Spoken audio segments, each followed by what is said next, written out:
ನಮಸ್ಕಾರ ಕರ್ನಾಟಕ, ನಿಮ್ಮ ಲೈವ್ ಕನ್ನಡ ಚಾನೆಲ್ಗೆ ತಮ್ಮೆಲ್ಲರಿಗೂ ಸ್ವಾಗತ ಸುಸ್ವಾಗತ. ನೀವು ನಮ್ಮ ಚಾನೆಲ್ಗೆ ಸಬ್ಸ್ಕ್ರೈಬ್ ಆಗಿರೋದಿದ್ದರೆ ದಯಮಾಡಿ ಸಬ್ಸ್ಕ್ರೈಬ್ ಆಗಿ. ಇದೇ ತರಹದ ರಾಶಿ ಭವಿಷ್ಯಗಳ ವಿಡಿಯೋಗಳಿಗಾಗಿ ಬೆಲ್ ಐಕಾನ್ ಕ್ಲಿಕ್ ಮಾಡೋದನ್ನ ದಯಮಾಡಿ ಮರೆಯಬೇಡಿ. ಮೊದಲಿಗೆ ನಮಗೆ ಉಚಿತ ಜಾತಕಕ್ಕೆ ಕಳಿಸಿರ್ತಕ್ಕಂತಹ ಎಲ್ಲ ಮೇಲ್ಗಳನ್ನು ನಾನು ನೋಡ್ತಾ ಇದ್ದೀನಿ ಅಂತ ಹೇಳ್ತಾ ನೋಡಿ, ಸ್ವಲ್ಪ ನಾವು ಯುಗಾದಿಯ ವಿಡಿಯೋವನ್ನು ಸಹ ಹಾಕಬೇಕು. ಇದು ಸ್ವಲ್ಪ ನಮಗೆ ಸಮಯ ಕೊಡಿ. ಇದಾದ ನಂತರ ಈ ಕಾಲಾವಕಾಶ ಸ್ವಲ್ಪ ನಮಗೆ ಇದಾದ ಮೇಲೆ ನಾನು ಸ್ವಲ್ಪ ಮೇಲ್ಗಳಿಗೆ ರಿಪ್ಲೈ ಮಾಡ್ತೀನಿ. ಯಾಕೆ ಅಂತಂದ್ರೆ ನನಗೆ ನನ್ನ ಕಾಯಕದ ಜೊತೆಗೆ ಇದು ಸಹ ಇದೆ, ಇದರ ಜೊತೆಗೆ ನಾನು ಅದನ್ನು ಸಹ ಮಾಡಬೇಕು. ಯಾರು ಅನ್ಯಥಾ ಭಾವಿಸಬೇಡಿ ಅಂತ ನಾನು ಮತ್ತೊಮ್ಮೆ ನಿಮ್ಮನ್ನ ಕೇಳ್ತಾ ಇದ್ದೀನಿ. ಯಾಕೆ ಅಂತಂದ್ರೆ ತುಂಬ ಕೋಪ ಮಾಡ್ಕೊತೀರಿ ಅಥವಾ ಬೇರೆ ಏನಾದ್ರು ಅಂತೀರಿ, ಸುಮ್ಮನೆ ಪಬ್ಲಿಸಿಟಿ ಹೇಳ್ತಾರೆ ಅಂತ ದಯಮಾಡಿ ಇಲ್ಲ. ನನ್ನ ಹಿಂದಿನ ವಿಡಿಯೋಗಳಲ್ಲಿ ನಾನು ಸ್ಕ್ರೀನ್ಶಾಟ್ಗಳನ್ನ ಹಾಕಿದ್ದೀನಿ, ದಯಮಾಡಿ ಅಲ್ಲಿ ಹೋಗಿ ನೀವು ನೋಡ್ಕೋಬಹುದು ಅಂತ ಹೇಳ್ತಾ ಮೊದಲಿಗೆ ಶುರು ಮಾಡೋಣ. ಇವತ್ತಿಗೆ ನಮಸ್ಕಾರ ಸ್ನೇಹಿತರೆ. ಮೊದಲಿಗೆ ಇವತ್ತಿಗೆ ನಾನು ಬಂದಿರೋದು ಸಿಂಹ ರಾಶಿಯವರ ಯುಗಾದಿಯ ರಾಶಿ ಭವಿಷ್ಯ 2025ರಲ್ಲಿ ಹೇಗಿರುತ್ತೆ ಅನ್ನತಕ್ಕಂಥದ್ದನ್ನ ಹೇಳಕ್ಕೆ. ನನಗೆ ತುಂಬಾ ಜನ ಕೇಳಿದ್ರೆ ಈ ಗುರುಗಳೇ ಸಿಂಹ ರಾಶಿಯವ್ರದ್ದು ಹೇಳಿ ಅಂತ ತುಂಬಾ ಜನ ನನ್ನ ಬೇಡಿಕೆ ಇಟ್ಟಿದ್ರೆ, ನಿಮ್ಮ ಬೇಡಿಕೆಯನ್ನು ತಿಳಿಸ್ಲಿಕ್ಕೆ ಅಂತ ಇವತ್ತು ನಾನು ಬಂತೀನಿ ಅಂತ ಹೇಳ್ತಾ ನೋಡಿ, ಇಲ್ಲಿ ನಾನು ಮಂಡಲ ಜೊತೆಗೆ ಸಹ ಹೇಳ್ತೀನಿ ಮತ್ತು ಅಂಜನ ಜೊತೆಗೆ ಸಹ ಹೇಳ್ತೀನಿ.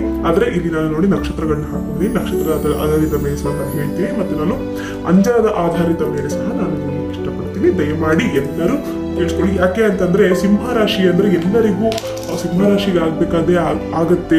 ಅದಕ್ಕಿಂತ ಜಾಸ್ತಿ ಆಯಾ ನಕ್ಷತ್ರಗಳ ಆಧಾರಿತ ಮೇಲಿರುವ ವ್ಯಕ್ತಿಗಳಿಗೆ ಯಾವ ಅನುಗುಣವಾಗಿ ನಿಮ್ಮ ಗ್ರಹಗಳು ಗೋಚಾರ ಫಲಗಳು ನಿಮ್ಮ ಮೇಲೆ ಪ್ರಭಾವವನ್ನು ಬೀರುತ್ತದೆ ಅನ್ನತಕ್ಕಂಥದ್ದನ್ನು ನಾನು ಹೇಳ್ತೀನಿ. ದಯಮಾಡಿ ವಿಡಿಯೋವನ್ನ ಕೊನೆಯವರೆಗೂ ನೋಡಿ, ಯಾರು ಕೂಡ ಸ್ಕಿಪ್ ಮಾಡಬೇಡಿ. ಮೊದಲಿಗೆ ನಮಸ್ತೆ. ಈಗ ಸಿಂಹ ರಾಶಿಯವ್ರದ್ದು 2024 ಹೇಗಿತ್ತು ಅನ್ನೋದನ್ನ ನಾನು ನಿಮ್ಗೆ ಹೇಳ್ತೀನಿ ನೋಡಿ. 2024ರಲ್ಲಿ ಹೇಗಾಯ್ತು ಸಿಂಹ ರಾಶಿಯವರ ಕತೆ ಅಂದ್ರೆ ನೋಡಿ, ಮೊದಲಿಗೆ ಹೇಳ್ತೀನಿ, ಸಿಂಹ ರಾಶಿ ಅಂದ್ರೆ ಒಂದು ಹಠಮಾರಿತನ, ಒಂದು ದಿಟ್ಟವಾದ ನಡೆ. ಈ ಒಂದು 2024ರಲ್ಲಿ ನೀವು ಹೋದ ವರ್ಷ ಈ ಒಂದು ನಿಮ್ಮ ಹಠದಿಂದನೇ ಜೀವನದಲ್ಲಿ ನಿಮಗೆ ಬರಬೇಕಾದಂತಹ ಬಹುದೊಡ್ಡ ಅಥವಾ ನಿಮಗೆ ಸಿಗಬೇಕಾದಂತಹ ಒಂದು ತುಂಬಾ ಅಮೂಲ್ಯವಾದ ವಸ್ತುವೋ ಅಥವಾ ವ್ಯಕ್ತಿಯನ್ನ ನೀವು ಕಳ್ಕೊಂಡಿರ್ತೀರ. ನಿಜ ಅಲ್ವಾ? ಯಾಕೆ ಅಂತಂದ್ರೆ ನಿಮ್ಮ ಈ ಹಠ ಅದು ನೀವು ಹೇಳ್ತೀರಾ ಅದು ಹಠ ಅಲ್ಲ, ನಮ್ಮ ಸ್ವಾಭಿಮಾನ ಅಂತ. ನಾನು ಇವಾಗ ಅದನ್ನೇ ಹೇಳ್ತೀನಿ, ಅದು ನಿಮ್ಮ ಸ್ವಾಭಿಮಾನವೇ ಹೌದು. ಆದರೆ ಆ ನಿಮ್ಮ ಹಠಮಾರಿತನ ಅಥವಾ ಸ್ವಾಭಿಮಾನತನ ಅತಿರೇಕವಾಗಿ ನೀವು ಇಷ್ಟಪಟ್ಟಿರ್ತಕ್ಕಂಥ ವಸ್ತುನೇ ಆಗಲಿ ವ್ಯಕ್ತಿನೇ ಆಗಲಿ ನೀವು 2024ರಲ್ಲಿ ನೀವು ಪಡ್ಕೊಂಡಿರ್ತೀರ. ಅದರಲ್ಲೂ ಇದು ಜಾಸ್ತಿ ಇದಕ್ಕೆ ಯಾರು ತಲೆಗೊಂಡಿರ್ತಾರೆ ಅಂತ ಹೇಳ್ತೀನಿ, ಕುಂಭ ನಕ್ಷತ್ರದವರು ಇದಾಗಿರುತ್ತೆ ನೋಡಿ. ಕುಂಭ ನಕ್ಷತ್ರದ 1, 2, 3 ಮತ್ತು 4, ಮಕ ನಕ್ಷತ್ರದ 1, 2, 3 ಮತ್ತು 4, ಉತ್ತರ ನಕ್ಷತ್ರದ 1ನೇ ಪಾದದಲ್ಲಿ ಜನಿಸಿದವರು ಸಿಂಹ ರಾಶಿಯವರು ಆಗಿರ್ತಾರೆ ಅಲ್ವಾ. ಅದನ್ನು ನೋಡಿ, ಕುಂಭ ನಕ್ಷತ್ರದವರು ಇದನ್ನ ನೀವು ಅತಿರೇಕವಾಗಿ ಅನುಭವಿಸಿರ್ತೀರ. ಅಂದ್ರೆ ನಿಮ್ಮ ಜೀವನದಲ್ಲಿ ತುಂಬಾ ಅಮೂಲ್ಯವಾದನ್ನ ನೀವು 2024ರಲ್ಲಿ ಕಳ್ಕೊಂಡಿರ್ತೀರ. ಅದು ನಿಮ್ಮ ಕುಟುಂಬವೇ ಆಗಿರ್ಬೋದು, ನಿಮ್ಮ ಸ್ನೇಹಿತ ಬಾಂಧವ ವರ್ಗ ಯಾರೇ ಆಗಿರ್ಬೋದು, ನೀವು ಇಷ್ಟಪಟ್ಟಿರ್ತಕ್ಕಂಥದ್ದು ಒಂದನ್ನ ನೀವು ನಿಮ್ಮ ಜೀವನದಿಂದ ಕಳ್ಕೊಂಡಿರ್ತೀರ. ಅದರಿಂದ ನೀವು ಎಚ್ಚೆತ್ಕೊಂತೀರ ಮುಂದೆ ಈ ತರ ಮಾಡಬಾರ್ದು ಅಂತ. ಆದರೆ ನಿಮ್ಮ ಆ ಒಂದು ಸ್ವಾಭಿಮಾನ ಅಥವಾ ಹಠಮಾರಿತನ ನಿಮ್ಮಿಂದ ಅದನ್ನ ಹೋಗಿರಲ್ಲ. ನಿಜ. ಈ 2025ರಲ್ಲಿ ಹೇಗಿರುತ್ತೆ ಗುರುಗಳೇ? ಚೆನ್ನಾಗಿರ್ತೀವ, ನೆಮ್ಮದಿಯಾಗಿರ್ತೀವ, ಆರೋಗ್ಯವಾಗಿರ್ತೀವ? ಅದ್ರ ಆರೋಗ್ಯ ಸಮಸ್ಯೆಗಳು ತುಂಬಾ ಇರುತ್ತೆ. ಹೇಳ್ತೀನಿ ನೋಡಿ, ನಾನು 2 ರೀತಿಯಲ್ಲೂ ಹೇಳ್ತೀನಿ. ಮೊದಲಿಗೆ ನಾನು ಅಂಜನವನ್ನು ಹೇಳ್ತೀನಿ ನೋಡಿ. ಸಿಂಹ ರಾಶಿಯವರಿಗೆ ಅಂಜನ ಹಾಕಬೇಕು ಅಂತ ನಾನು ಅಂಜನದಲ್ಲಿ ಒಂದಿಷ್ಟು ಎಲೆಗಳಿಂದ ತಗೊಂಡಾಗ ನನಗೆ ಬಂದಿದ್ದು ಇದನ್ನು ನೋಡಿ. ಅಂಜನವನ್ನು ಹಾಕಿದಾಗ ಮೊದಲಿಗೆ ನಮ್ಮ ಅಂಜನ ಪರಿಪೂರ್ಣವಾಗಬೇಕು. ಅಂಜನ ಪರಿಪೂರ್ಣವಾಗಿದೆ.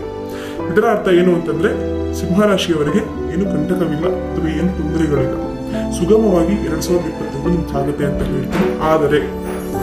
ಆದರೆ ನೋಡಿ, ಇಲ್ಲಿ ನೋಡಿ, ನಮ್ಮ ಅಂಜನದಲ್ಲಿ ನೋಡಿ, ಇಲ್ಲೊಂದು ಗೇಟಿನ ಆಕಾರ ಇದೆ. ಇದು ನಮ್ಗೆ ಏನನ್ನು ಸೂಚಿಸುತ್ತೆ ಅಂತಂದ್ರೆ ಸಿಂಹ ರಾಶಿಯವರಿಗೆ ಈ 2025ರಲ್ಲಿ ವಾಹನಗಳಿಂದ ತೊಂದರೆ.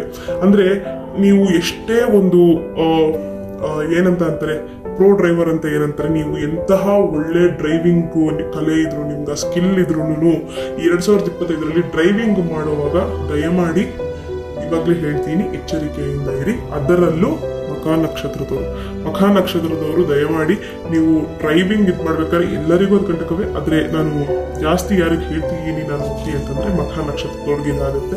ಯಾಕಂದ್ರೆ ನೀವು ಡ್ರೈವಿಂಗ್ ಮಾಡ್ಬೇಕಾದ್ರೆ ದಯಮಾಡಿ ಎಚ್ಚರಿಕೆಯಿಂದ ಇರಿ, ಹೆಲ್ಮೆಟ್ಗಳನ್ನ ಹಾಕೊಳ್ಳಿ, ದಯಮಾಡಿ ಅದನ್ನು ನೀವು ಮರಿಬೇಡಿ ಅಂತ ಹೇಳ್ತಾ ಇದೀನಿ.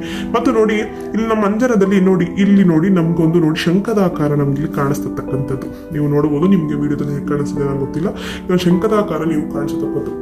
ಇದ್ರ ಅರ್ಥ ಏನು ಅಂತಂದ್ರೆ ಈ 2025ರಲ್ಲಿ ನೀವು ನಿಮ್ಮ ಜೀವನದಲ್ಲಿ ಏನನ್ನ ಬಯಸ್ತಿದ್ದೀರಾ, ಏನನ್ನ ಪಡೆದುಕೊಳ್ಳಬೇಕು ಅನ್ನತಕ್ಕಂಥದ್ದನ್ನ ಆಶಿಸ್ತಿದ್ದೀರಾ ಅಲ್ವಾ, ಈ 2025ರಲ್ಲಿ ಖಂಡಿತವಾಗ್ಲೂ ಹೇಳ್ತೀನಿ ನಿಮಗೆ ಅದು ಸಫಲವಾಗುತ್ತೆ.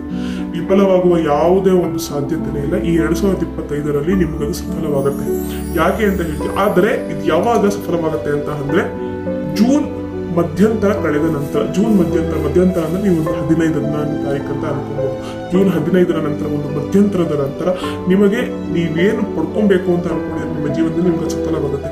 ಯಾ ಗುರುಗಳೇ, ಅದಕ್ಕೂ ಮುಂಚೆ ಎಂತಕ್ಕಾಗಲ್ಲ ಅಂತಕ್ಕಂಥ ಸಹ ನೀವು ನನಗೆ ಕೇಳ್ಬೋದು. ಎಂತಕ್ಕಾಗಲ್ಲ ಅಂತಂದ್ರೆ ನಿಮ್ಮ ಗ್ರಹ ಕರ್ಮಫಲದಿಂದ ನಿಮಗೆ ಬೀರಿದ ಆ ಒಂದು ಪ್ರಭಾವದಿಂದ ನಿಮಗದು ಸದ್ಯಕ್ಕೆ ಸಾಧ್ಯವಾಗಲ್ಲ.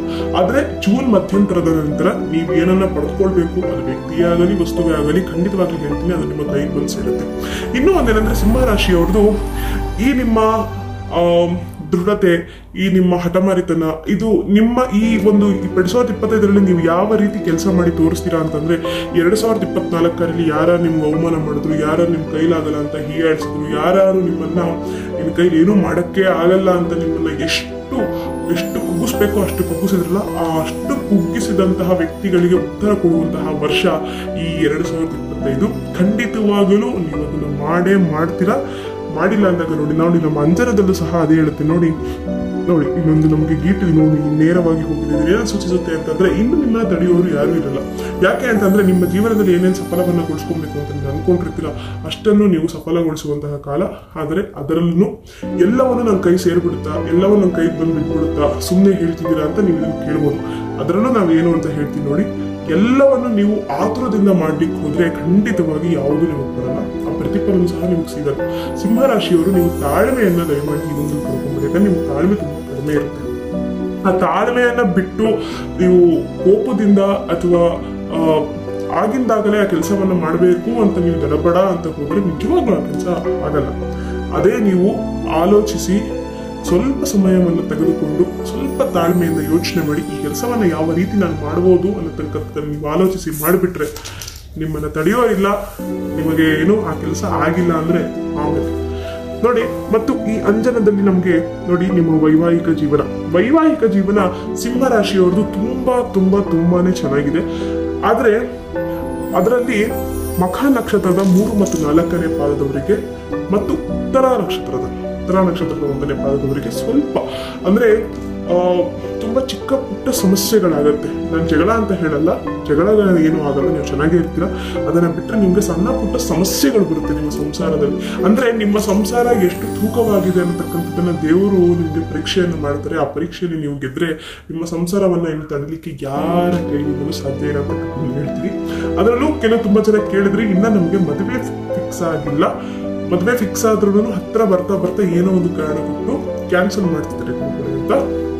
2025ರಲ್ಲಿ ನನಗೆ ಆ ಫಲ ಇದೆಯಾ, ಮದುವೆ ಆಗತಕ್ಕಂಥದ್ದು ಅಥವಾ ವೈವಾಹಿಕ ಜೀವನಕ್ಕೆ ಕಾಲಿಡುವಂತಹ ನನಗೊಂದು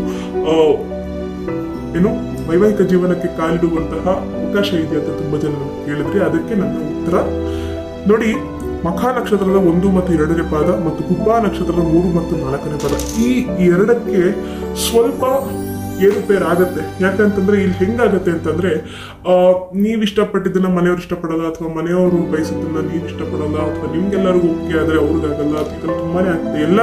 ನೀವೆಲ್ಲರೂ ಒಪ್ಕೊಂಡ್ರೆ ಏನೋ ಒಂದು ಕಾರಣಕ್ಕೆ, ಯಾವುದೋ ಒಂದು ಕಾರಣಕ್ಕೆ ನಿಮಗೆ ಗೊತ್ತಿಲ್ಲದೆ ಅಡಚಣೆಗಳಾಗಿ ನಿಂತೋಗ್ತದೆ. ಇದು ಸಾಮಾನ್ಯವಾಗಿ ನಕ್ಷತ್ರಗಳಲ್ಲಿ ಆಗ್ತದೆ. ಆದರೆ ನಾನು ಹೇಳಿದ ನಕ್ಷತ್ರಗಳಲ್ಲಿ ಈ ಪಾದಗಳಲ್ಲಿ ಸ್ವಲ್ಪ ಜಾಸ್ತಿನೇ ಆಗ್ತದೆ. ಆದ್ರಿಂದ ನೀವೇನ್ ಮಾಡ್ಬೇಕು ಅಂತಂದ್ರೆ ಒಂದು 3 ಮಂಗಳವಾರ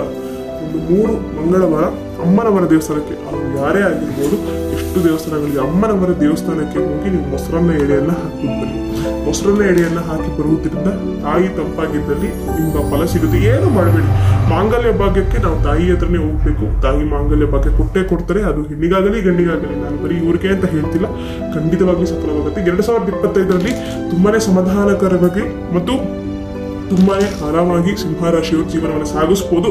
ನಿಮ್ಮ ಕೋಪವನ್ನು ಬಿಟ್ಟು ಸ್ವಲ್ಪ ತಾಳ್ಮೆಯಿಂದ ಇದ್ರೆ ಮತ್ತೆ ನಾನು ಅದನ್ನ ಹೇಳ್ತಿದ್ದೀನಿ. ಮತ್ತು ನಿಮ್ಮದು ಯಾವ ನಕ್ಷತ್ರ ಮತ್ತು ನಿಮಗೇನು ಸಮಸ್ಯೆ ಇದೆ ಅನ್ನತಕ್ಕಂಥ ನಮ್ಮ ಕಮೆಂಟ್ ಸೆಕ್ಷನ್ ಅಲ್ಲಿ ಹಾಕಿ ನಾವು ಅದನ್ನು ನೋಡ್ಕೊಂತೀವಿ ಅಂತ ಹೇಳ್ತಾ, ಮತ್ತೊಮ್ಮೆ ಹೇಳ್ತೀನಿ, ಉಚಿತ ಜಾತಕ ಬೇಕಾದಲ್ಲಿ ನಮ್ಮ ಕಮೆಂಟ್ ಸೆಕ್ಷನ್ ಅಲ್ಲಿ ಇರುವ ಮೇಲ್ ಐಡಿಗೆ ನಿಮ್ಮ ಹೆಸರು, ಹುಟ್ಟಿನ ಹೆಸರು ಮತ್ತು ಹುಟ್ಟಿನ ರಾಶಿ ನಕ್ಷತ್ರ, ಯಾವ ದಿನ, ವಾರ, ವರ್ಷ, ಸಮಯ, ಸ್ಥಳ ಇಷ್ಟನ್ನು ನಮಗೆ ಕಳಿಸ್ಕೊಟ್ಟು ಮತ್ತು ನಿಮಗೆ ಯಾವ ಕಾರಣಕ್ಕೆ ಜಾತಕ ಬೇಕು ಅಂತಕ್ಕಂಥದ್ದನ್ನು ನೀವು ನಮ್ಗೆ ಹೇಳಿದ್ರೆ ಆ ಒಂದು ಪೀಠಿಕೆಗೆ ನಾವು ಅದನ್ನು ಕಳಿಸ್ಕೊಡ್ಲಿಕ್ಕೆ ಸರಿ ಹೋಗುತ್ತೆ ಅಂತ ಹೇಳ್ತಾ, ಇದೇ ತರಹದ ರಾಶಿ ಭವಿಷ್ಯಗಳ ವಿಡಿಯೋಗಳಿಗಾಗಿ ನಮ್ಮ ಪೇಜ್ನ ಸಬ್ಸ್ಕ್ರೈಬ್ ಮಾಡಿ, 4 ಜನಕ್ಕೆ ಶೇರ್ ಮಾಡಿ, ಅವರು ಸಹ ನೋಡಿ ಮರಿಬೇಡಿ ಅಂತ ಹೇಳ್ತಾ ಶುಭ ದಿನ ಸ್ನೇಹಿತರೆ.